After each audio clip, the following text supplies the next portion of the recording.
Welcome to another episode of The Lamp. I'm Pat Munsey, publisher of the Kokomo Lantern, and today I am joined by the fine folks from Flowers Feed Folks.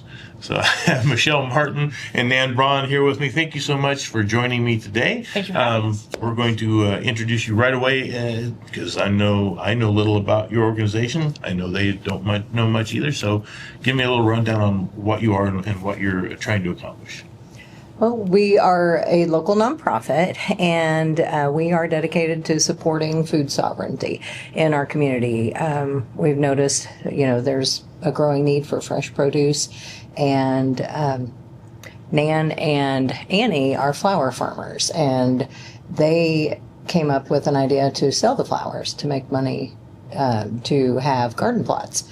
And so the money that we raise funds those via the classes that Flowers Feed Folks puts on. So very creative fundraising mechanism that we're trying out, and so far it's working. Okay. So how did this idea come about? Well, my husband and I had been partnering with Steve and Michelle on some other things, and over talks, we had a common interest in getting produce into more people's hands and knowing that there are people struggling, and I'm not just talking about people who are homeless or people who are, destitute, but everybody's bills are going up. Mm-hmm. Utilities are more, health insurance is more, everything is more, and it gets harder and harder to put fresh produce on your table. So if we could find a way to provide that for people, that takes that burden off of their budget, and they can use that budget for the other things that they need in their life.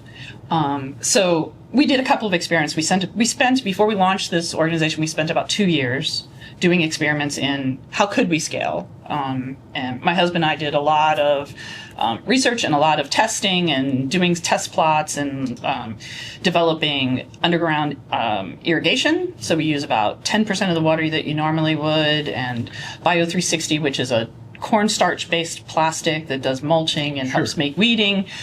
He built some special equipment for the tractor to do the rows and build everything that we need to. So we got to a point where we could do it efficiently and support it. And then it was kind of like, okay, well, would anybody accept this produce? Like, who would we give it to? And so it started out just kind of locally, and some family and friends and neighbors and the entirety of Christie Lane, who got grocery sacks of green beans one point. Right. But everybody was like, oh my gosh, yes, this is great, right?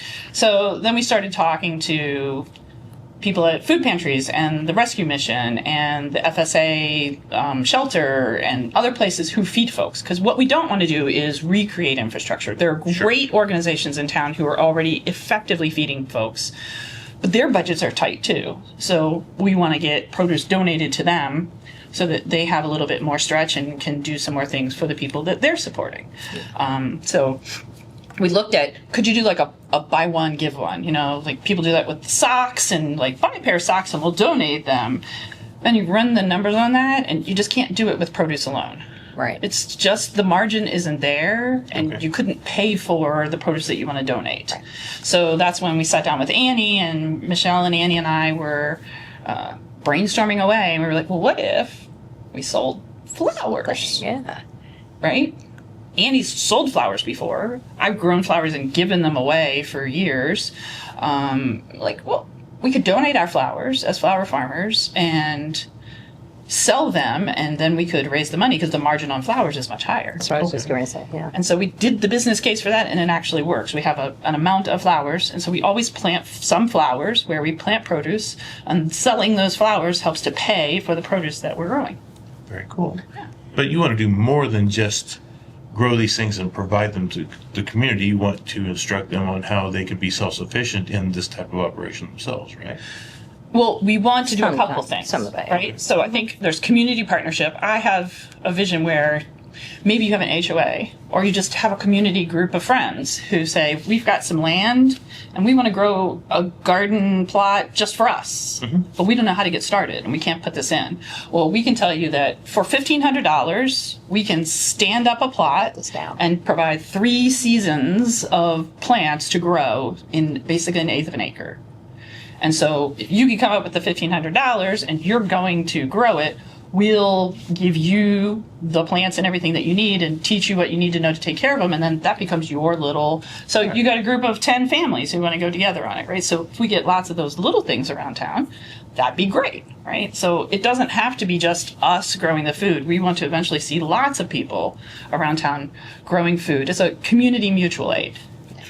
Some of this was sparked during COVID. We're produce farmers. You know, we used to sell at the Kokomo Farmers Market and had an organic farm. And once COVID hit, a lot of us had no outlet for the produce. You know, we have markets and things, but there was a lot more. So we began donating our produce to the Kokomo Rescue Mission. And the impact that had really surprised us even. I mean, it really added to their meals. I mean, fresh produce is really expensive for individuals and for organizations. And I think that COVID time kind of helped with sort of the tickle that was going on in our brains, like, okay, more people need this, how can we get this out? And to Nan's point, the hungry or people who need fresh produce, it's not always, you know, just somebody that might get a meal at the rescue mission. There are a lot of working people now whose budgets are getting tighter every day, and fresh produce is often the first thing to go, you know, out of the budget. And so then you end up with, you know, less healthy options, too much starch and not enough vegetables and those kind of things. So, you know, we're creative people. We came up with some creative solutions, and so far it's really taking off, and it's been a lot of fun. So how do people get connected with you to either be a recipient of the produce that you're growing or be able to purchase flowers? I mean, how do we interact with you? Got several ways. So we have a Facebook page. So people can follow us on the Facebook page where we publish what's going on and what events are happening. But we also have a website. So it's flowersfeedfolks.org. Okay. And the link to that's on our Facebook page as well. And out there's a list of events. So you can find out what all the classes are that are coming up. So in the winter, we're not growing too much, right? So we're doing workshops and things with the flowers that we grew this summer. So all spring and summer, while we were growing flowers, Annie has been pressing and drying flowers. Okay. And so now we have lots of pressed and dried flowers to make art with, to do creative crafts with, to make herbal teas with, all kinds of things. And so we'll have lots of workshops over the winter, still using those flower products that we grew to teach people how to come in and have fun and learn some new skills. Or the last one we did, we had sets of a grandma, her daughter, and the granddaughter. So it was like a family thing where people came in and they did art together with pressed flowers, and it was a lot of fun. They also have the ability to email us from the website. And we've also just implemented something called groups. So out on the website, there's a place where people can interact and they can type messages either to us and ask questions or to each other. And as we do that, we're building, like, there'll be groups that only the volunteers can see, or groups that only the people who are distribution sites, people who are feeding people, the shelters and the food pantries and places like that. And so we'll have some areas where people can get information that's particular to them as well as we continue to develop that out. And there are a lot of people here in this community that have green thumbs themselves. Absolutely. Mm-hmm. And I'm sure there are some who would probably fit really well as a part of your organization. Is there an opportunity for people to come on board and join your organization? Absolutely. Okay. And that's going to be it. There's only so many of us. Yes. Yeah. Dave and Nan and Annie and Richard have been working really hard out in the fields. I do what I can, but I've been a little busy with other things too. But there are only so many of us, and there's a lot of labor involved. Got it down to a pretty good science with the irrigation and the weed control and things like that. But, you know, there's never enough people to harvest. We just had a scramble with the recent frost and everything. We wanted to make sure we got everything harvested out of the community plots and to the people who need it. So it ebbs and flows sometimes, but there's room for volunteers of every skill level. You don't have to be a master gardener, or you don't have to know anything. We'll help you out. People who have a green thumb and they have something that I really love to grow tomatoes, we'll put you on a plot with some tomatoes. Right. Or I really love to work with onions, or I really love to work with flowers and they want to come help us with the flowers. Like, we'll work with that. Or I've never done any gardening at all, but I believe in this mission. I want to help. We'll teach you whatever you need to know. Sure. And it can be a one-time thing. So it comes spring, we're going to plant, 300 cabbages and 1,000 lettuces, and like all of those little seedlings have to go into garden plots and come in and work for 3-4 hours and help us plant. And then you go away, right? Some things are more recurring. So this past year, we had a team of people that was a crew who adopted our cherry tomatoes. We grew a row of about 15 cherry tomatoes, and we will never do that again. Oh, Cherry tomatoes are such a Cherry pain. tomatoes are amazing, and the They kids are, love but them. they're a pain. We really want to get to the point where, like, every shelter has their own set of 2 or 3 cherry tomato plants, and they can just walk outside and pick them when they need, because it's high maintenance and it's high labor, and it just became kind of They make a crazy to mess. keep up with the volume. We had so many cherry tomatoes coming in. Well, luckily we had somebody step up as a volunteer who brought in their own crew, and every week they came in and harvested cherry tomatoes, and then we got them out to the kids at the shelters and to the Center Township food pantry so they could get them out to families and stuff like that. So there will be some opportunities for people who want to, like, say, hey, I want to make a commitment.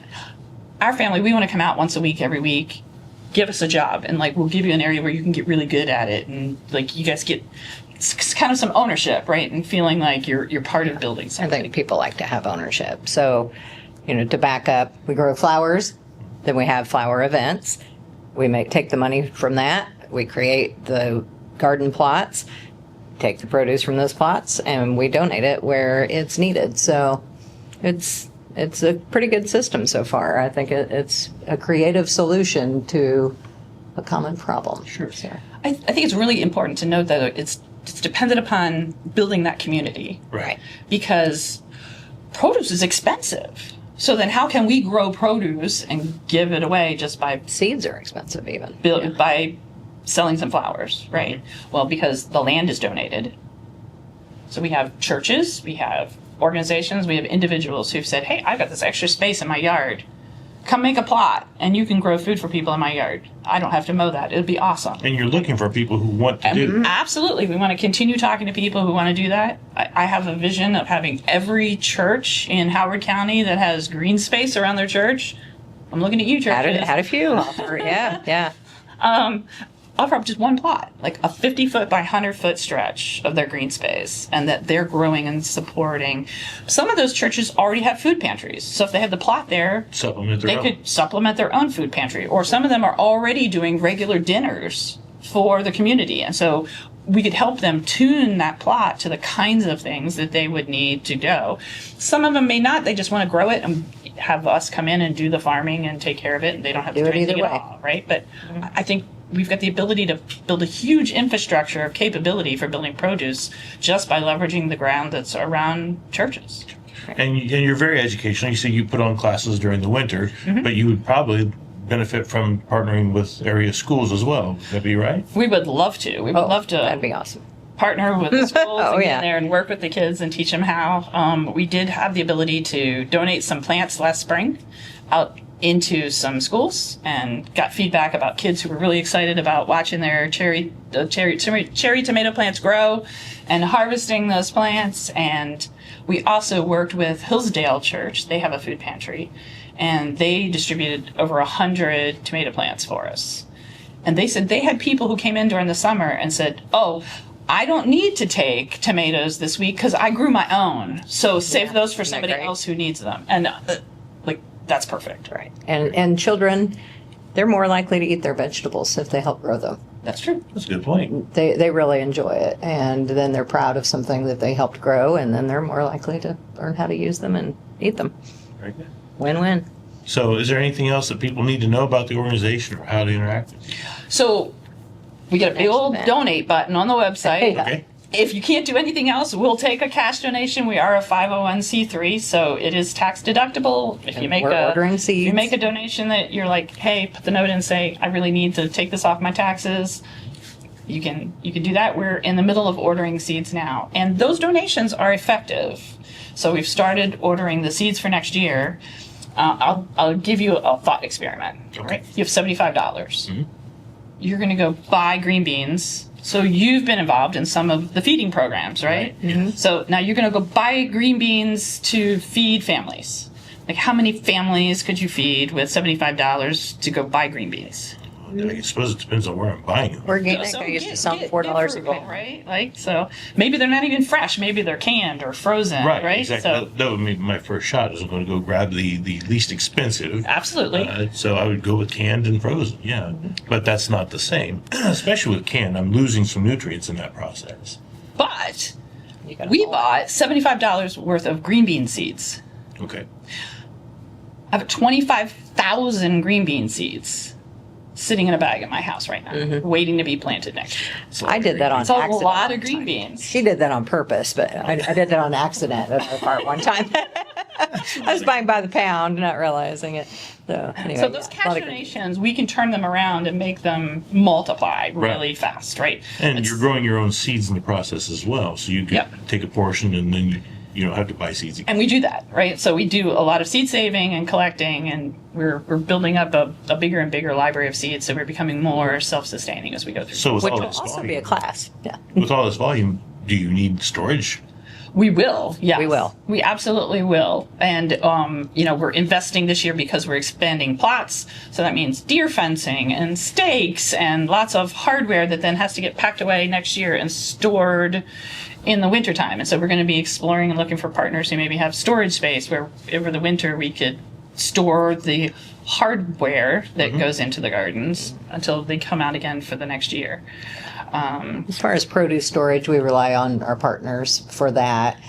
We pretty much go straight from harvest to the partners to distribute. So right now, there's not a need for short-term cold storage for produce, but it could get there because I think it's the more coming. we grow, the more we produce. So We're going to have nearly an acre or maybe an acre of plots growing produce next year. that'll be a lot. That is a lot. And that's going to be a lot of produce coming in through 3 seasons. It's amazing how much people don't realize how much produce you can get out of an eighth of an acre of ground. Now, do you have an upcoming event that people could attend to learn more about you? We do. So people can go out to the website to sign up. But we've got 2 events coming up in December. Okay. We've got one on December the 7th, and that's going to be how to make homemade herbal teas. Okay. And it's going to be one of those things where you could keep the tea yourself, or you could take it home and give it to somebody as a little holiday gift. So Sure. it could be that you're making your Christmas gifts for somebody, or you're just making your own indulgence. And then on the 21st, we're going to have a session for making holiday ornaments with dried botanicals. And that's going to be a great family-friendly kind of event. We're really hoping to get more families come in, or bring in a batch of friends, right? Like make it an event, not Sure. just like I'm coming in to take a class, but hey, we're going to go hang out instead of going to the movies tonight. We're going to go this take together, this right. art class She together. means Make November 21st, right? No, Yeah. December Oh, 21st. December, That's the another one. holiday Okay, ornaments. okay. What about our one this weekend? Yeah. So- yeah, Well, there we that's go. actually That's why I was like, One wait a minute, weekend. 22nd, 23rd? Yeah. Yeah, no, December 21st. Those are the 2 classes coming up. But this weekend we're doing a bonus bouquet bar. So Gotcha. from July through the fall, we did bouquet bars once a month, where we would go out and cut about 500-600 stems of flowers and foliage and have them available for people to come in and make their own arrangements, and they pay per stem. All right. And then we haven't had one for a while because we got frost, and frost mist took out most of our flowers.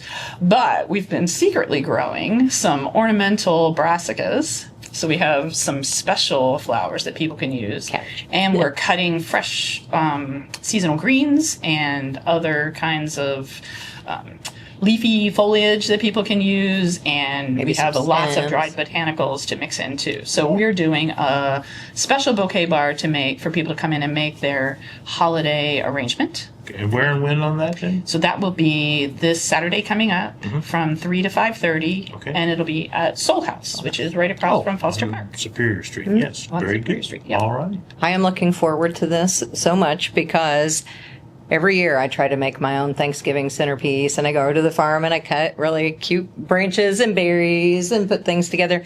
Just never quite looks right. So I'm looking forward to having some guidance from Annie and hanging out with some girlfriends and making some.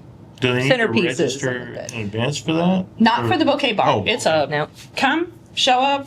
We will be there. I From called 3 it to a class. 5:30. It is, bouquet bar is a lot more casual than the class. Yeah. Okay. No sign up needed. You just show up and come. And we're doing a special collection.